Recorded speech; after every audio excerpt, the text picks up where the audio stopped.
और सीधा रुख करेंगे काठगोदाम की ओर, जहां पर सीआरपीएफ कैंप में सीएम पुष्कर सिंह धामी क्या कुछ करें आपको सुनवाएंगे। आज अर्धसैनिक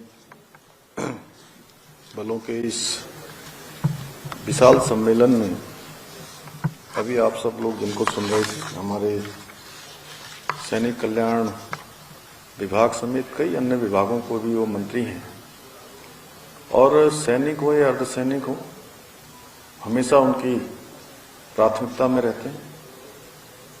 आदरणीय गणेश जोशी जी, हल्द्वानी नगर निगम के महापौर भाई गजराज बिष्ट जी, पूर्व सैनिक संगठन के अध्यक्ष, और सच में वो हम सब लोगों के लिए बड़ी प्रेरणा है। जब मैंने आपकी आयु के बारे में उस दिन पूछा आपसे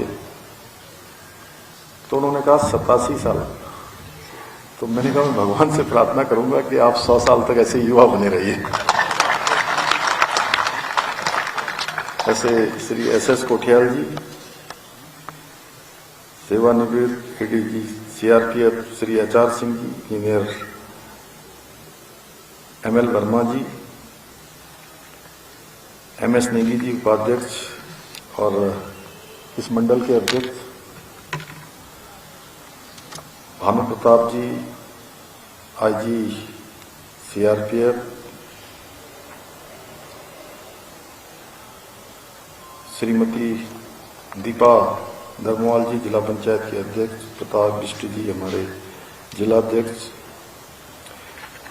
माननीय विधायक भीमताल राम सिंह खेड़ा जी, डॉक्टर डब्बू जी, शंकर कोरंगा जी, रेणु अधिकारी जी, आईजी रिदिम अग्रवाल जी, कश्मीरी लाल जी, ध्रुव रोटेला जी, हमारी दोनों ही ऐसे सभी हमारे अल्पसंख्यक आयोग की उपाध्यक्ष हमारी फरजाना बेगम जी और सभी यहाँ पर आए हुए हमारे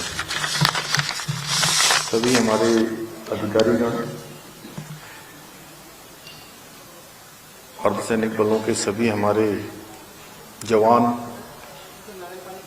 वीर नारियां, सभी के परिजन और मीडिया के हमारे सभी मित्र, मैं सबसे पहले तो इस विशिष्ट कार्यक्रम में उपस्थित हमारे वीरता, साहस एवं देशभक्ति के आप सभी ध्वजवाहकों का, वीर नेशनल हीरोज का अपनी ओर से सबका हार्दिक स्वागत करता हूं, आप सबका अभिनंदन करता हूं। और सच में मैं अपने आप को सौभाग्यशाली मानता हूं कि मुझे देश की रक्षा करने वाले, आतंकवाद और नक्सलवाद से लड़ने वाले, प्राकृतिक आपदाओं के समय हर चुनौती को स्वीकार करने वाले और राष्ट्र की हर पुकार पर जहां देश को जरूरत होती है, जहां कम होते हैं वहां हम का उद्घोष करने वाले, अपने प्राणों के बाजी लगाने वाले आप सभी वीर योद्धाओं के इस कार्यक्रम में सम्मिलित होने का शुभ अवसर प्राप्त हो रहा है। आप सभी ने वीरता, शौर्य और समर्पण के साथ संपूर्ण जीवन भर देश की रक्षा में लगाया है। आपने अपनी सेवा के दौरान देश का चाहे कोई कोना हो, कश्मीर से लेकर कन्याकुमारी और कच्छ से लेकर पूर्वोत्तर अरुणाचल प्रदेश, अनेक ऐसे हमारे पूर्वोत्तर के राज्य, प्रत्येक मोर्चे पर भारत के गौरव को बढ़ाने का काम किया है, भारत के मान सम्मान को बढ़ाने का काम किया है, देश की रक्षा के लिए अपने आप को समर्पित किया है।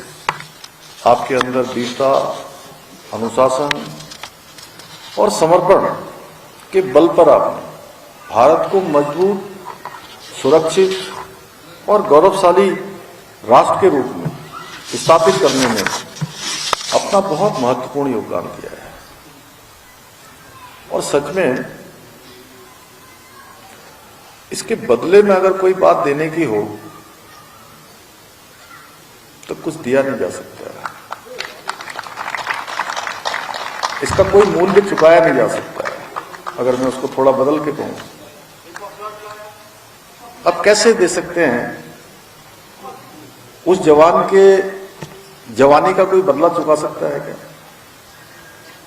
जो अपने परिवार से दूर रहता है, अपने माता पिता से दूर रहता है, वो कालखंड अगर किसी भी रूप में अगर हम उसको कहें कि उसका मूल्य चुकाना है, तो शायद ये असंभव है। सही कह रहा हूं? आपने भी जो जवानी में जो सीमाओं पर अपना समय लगाया होगा, या गणेश जोशी जी ने 50 साल पहले के जो 76 से 83 तक 7 साल का समय सेना में लगाया, तो समय वापस नहीं आ सकता। मैं इसलिए कह रहा हूं कि मैंने अपने पूज्य पिताजी को देखा कि हमने बचपन में कभी उनके साथ जो है कोई गतिविधि नहीं करी। हाँ, थोड़े बड़े हुए तो गए तो कभी कभी जैसा जिसके बारे में अभी गणेश जोशी जी कह रहे थे, बड़ा खाना होता है, बड़े खाने में जरूर सम्मिलित हो जाते थे, बहुत सारी चीजें उसमें मिलती थी, तो एक अपना उसका एक अलग मन में उत्साह रहता था। लेकिन समय कोई लौटा नहीं सकता है, उनकी जवानी की कोई कीमत अदा कर नहीं सकता है। इसलिए सच में आप भले ही रिटायर हो गए हो, आपकी सरकारी सेवा पूरी हो गई हो, लेकिन राष्ट्र के प्रति प्रेम और सेवा की भावना आपके अंदर हमेशा बसती है, आपके जीवन के साथ चलती है, और वो कभी रिटायर नहीं हो सकती।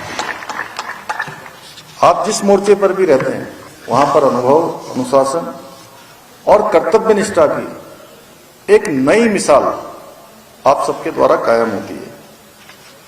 और मेरे पिताजी भी सेना में थे, परंतु रिटायर होने के बाद भी कभी रुकते नहीं थे, हमेशा किसी न किसी काम में लगे रहते थे। कई बार मैं कहता भी था उनसे कि अरे थोड़ा आराम कर लिया करो, कभी रुकना नहीं और न किसी को रुकने देना। ये शायद फौज की सिखलाई ऐसी होती है, सबको काम पे लगाए रखो। जैसे आज हमारे मोदी जी हैं, प्रधानमंत्री जी, सवेरे से लगे रहते हैं, पूरे देश के अंदर एक नया वर्ग कल्चर पैदा हो गया, हर एक व्यक्ति काम पे लगाया है। पहले तो ये आप सब लोगों के अंदर होता था, सेना में, हमारे पैरामिलिट्री में, लेकिन सच में है जब से मोदी जी देश के प्रधानमंत्री बने हैं, देश के अंदर एक नया कल्चर आ गया, और वो कल्चर है काम करने का। राजनीतिक क्षेत्र में भी लोग अब काम का आकलन करते हैं, केवल बातों से काम नहीं चलता है। अब देखिए, अभी मुझसे पत्रकार बंधु पूछ रहे थे, हालांकि ये आप लोगों का कार्यक्रम राजनीति का नहीं है, लेकिन राजनीति के बिना कुछ है भी नहीं, क्योंकि सारी नीतियां बनाने का काम लोकतंत्र में आए हुए जो लोग आते हैं, सरकारें जब बनती है वो करती हैं। बिहार के चुनाव के बारे में आपका क्या था परिणाम जिस दिन आया? क्योंकि मुझे बिहार जाने का कई बार अवसर मिला, मैं चुनाव में गया था HR सिंह जी, तो पत्रकारों ने पूछा जिस दिन रिजल्ट आया, मैंने कहा लोग अब जो है झूठे नैरेटिव पसंद नहीं करते, झूठे नारे पसंद नहीं करते, अफवाहों को पसंद नहीं करते, जो बातें धरातल पर उतर नहीं सकती, सच्चाई से कोसों दूर होती हैं, उनको नकार देती है।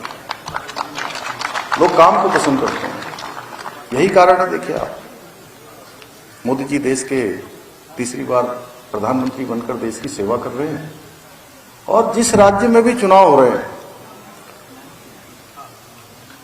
हरियाणा का चुनाव है, महाराष्ट्र का चुनाव है, दिल्ली का चुनाव है, और अभी अभी बिहार का चुनाव है, उससे पहले उड़ीसा का चुनाव है, गुजरात, मध्य प्रदेश, तो लगातार कई बार से सरकार लगातार बन रही है, वहां उत्तराखंड है, उत्तर प्रदेश है, हर जगह पर डबल इंजन की सरकारें बन रही हैं। क्योंकि लोग काम को प्राथमिकता दे रहे हैं।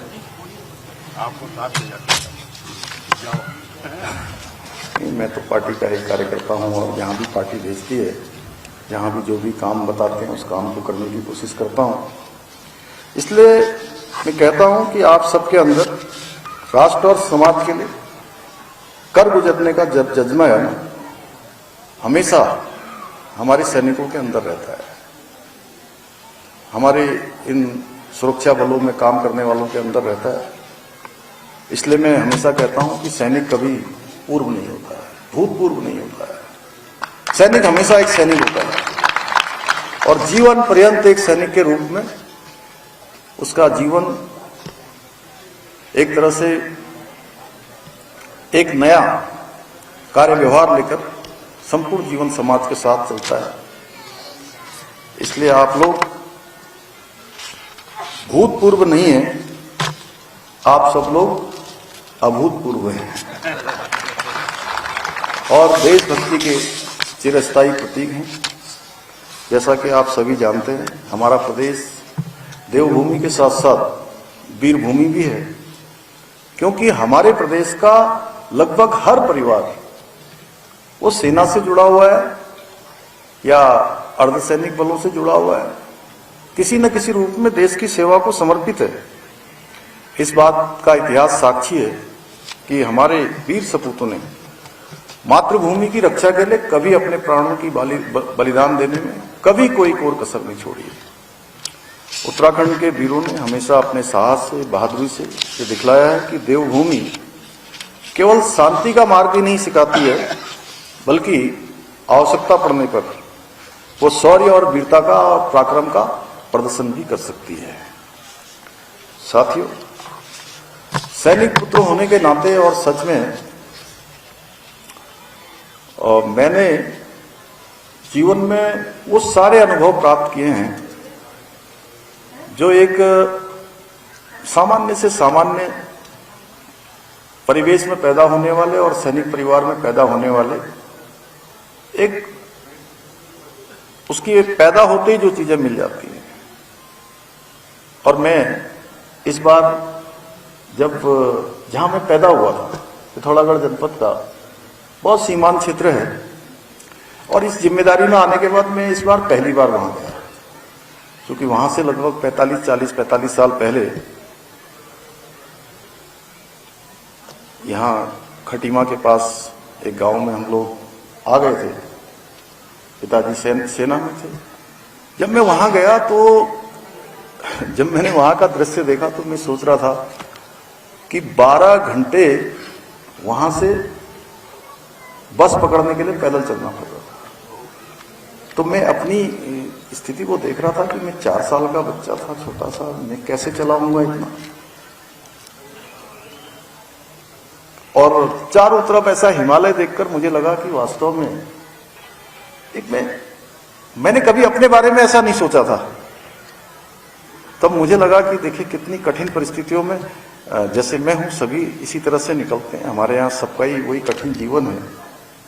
तो एक सेना का जो कालखंड है, जो एक सैनिक अपने परिवार को छोड़कर जो सेना को देता है, इसीलिए मैंने कहा कि उसकी कोई कीमत नहीं हो सकती है। और मैंने भी उनकी सभी जो पारिवारिक समस्याएं हैं, चुनौतियां हैं, उनको बहुत नजदीक से देखा है और समझा है।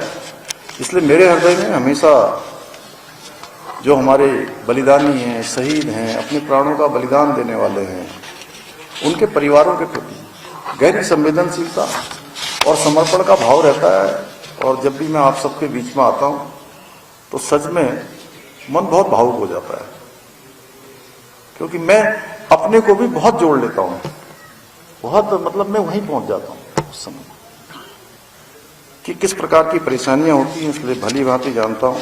इसलिए सैनिक की जो शहादत है उसका कोई मोल नहीं हो सकता है, कोई कीमत नहीं हो सकती है। लेकिन हम सबको हमेशा एक बात याद रखनी चाहिए कि एक शहीद सैनिक के परिवार को उनके जाने के बाद कोई परेशानी ना आए, कोई समस्या ना आए, समाज, सरकार सब उनके साथ खड़ी रहे। हम उनके घाव तो नहीं भर सकते उनके परिवार के, क्योंकि जिनका बेटा चला जाता है, जिनका पति चला जाता है, किसी का छोटे बच्चे हैं, उनका पिता चला जाता है, तो वापस नहीं आ सकता। वो घाव हम नहीं भर सकते, परंतु हम उन परिवारों के साथ खड़े हो सकते हैं, उनके आंसू पोंछ सकते हैं। इसलिए हमारी सरकार ने अर्धसैनिक बलों के और सैनिकों के, उनके आश्रितों को सर्वोच्च प्राथमिकता देते हुए अनेक महत्वपूर्ण कदम भी उठाए हैं। अभी हमने जो वीरता और बलिदान को नमन करते हुए सैनिकों को जो अनुग्रह राशि दी जाती थी, उसको भी बढ़ाने का काम किया है। 10 लाख से हमने 50 लाख किया है। वीरता पदक से अलंकृत जो हमारे सैनिक हैं, उनको सम्मानित करने वालों का भी वह भी राशि बढ़ाई है। कीर्ति चक्र वालों की भी बढ़ाई है, शौर्य चक्र की भी बढ़ाई है। इतना ही नहीं, हम शहीद जो हमारे सशस्त्र बलों और अर्धसैनिक बलों की सैनिकों की स्मृति में शहीद द्वार और उनके स्मारकों का भी निर्माण करवा रहे हैं, जिससे कि हमारी आने वाली पीढ़ियां, हमारे बच्चे, युवा सब हमारे सैनिकों की वीर गाथाओं से परिचित हों, उनका स्मरण उनके हमेशा दिमाग में रहे, जिससे कि वो देशभक्ति का जज्बा उनके अंदर भी रहे, कि उनका सम्मान देश का सम्मान होता है, उनका सम्मान आने वाली भविष्य का सम्मान होता है, उनका सम्मान भविष्य के लिए हमें एक पाथे देता है, एक रास्ता देता है, एक मार्ग देता है। इसलिए लोग सेना को प्राथमिकता देते हैं। हमारे राज्य के अंदर आज भी देवभूमि को इसीलिए वीरभूमि कहा जाता है कि यहाँ के लोग आज भी सबसे पहले अगर कहीं किसी को प्राथमिकता देते हैं, भले ही कोई अच्छी नौकरी भी मिलती है सबको, अच्छे आज क्योंकि समय बदल गया है, लेकिन उसके बावजूद भी सेना आज भी हमारे लिए सबसे पहले सम्मान की जो है सेवा होती है। इस वर्ष भी हमने 10 वीर बलिदानियों की स्थिति में स्मारक बनाने की स्वीकृति प्रदान हमने करी है। शहीद परिवारों के एक सदस्य को सरकारी नौकरी में समायोजन करने की भी हमने शुरुआत की है, जिसके बारे में अभी गणेश जोशी जी ने बताया कि 28 लोग अभी तक इस जो हमने प्रावधान किया, इस प्रावधान के अंतर्गत 28 लोगों को अभी तक सरकारी सेवा में समायोजित किया गया है। ये सभी हमारे जितने भी कदम हैं, ये हमारे सैनिकों के प्रति हमारा सम्मान है और हमारा ये समर्पण का प्रतीक भी है कि हमारे लिए सेना और अर्धसैनिक बल क्या मायने रखते हैं, हमारी सर्वोच्च प्राथमिकता है। मैं विश्वास दिलाना चाहता हूं कि इस प्रकार हमारी सरकार जो सेवारत सैनिक हैं, पूर्व सैनिक हैं, उनके आश्रितों के लिए हर संभव प्रयास करती रहेगी। साथियों, आज मुझे ये देखकर अत्यंत गर्व की अनुभूति होती है कि आदरणीय प्रधानमंत्री श्री नरेंद्र मोदी जी के कुशल नेतृत्व में सैनिकों का मनोबल बढ़ाने के साथ साथ हमारी सेना को आज अत्याधुनिक संसाधनों से भी युक्त किया जा रहा है। आज भारत रक्षा के क्षेत्र में आत्मनिर्भरता की दिशा में तेजी से आगे बढ़ रहा है और पहले जहां हमको छोटे छोटे सैन्य उपकरण, रक्षा के सामान, रक्षा उपकरण दूसरे देशों पर निर्भर रहना पड़ता था, दूसरे देशों से हम क्रय करते थे। आज मोदी जी के नेतृत्व में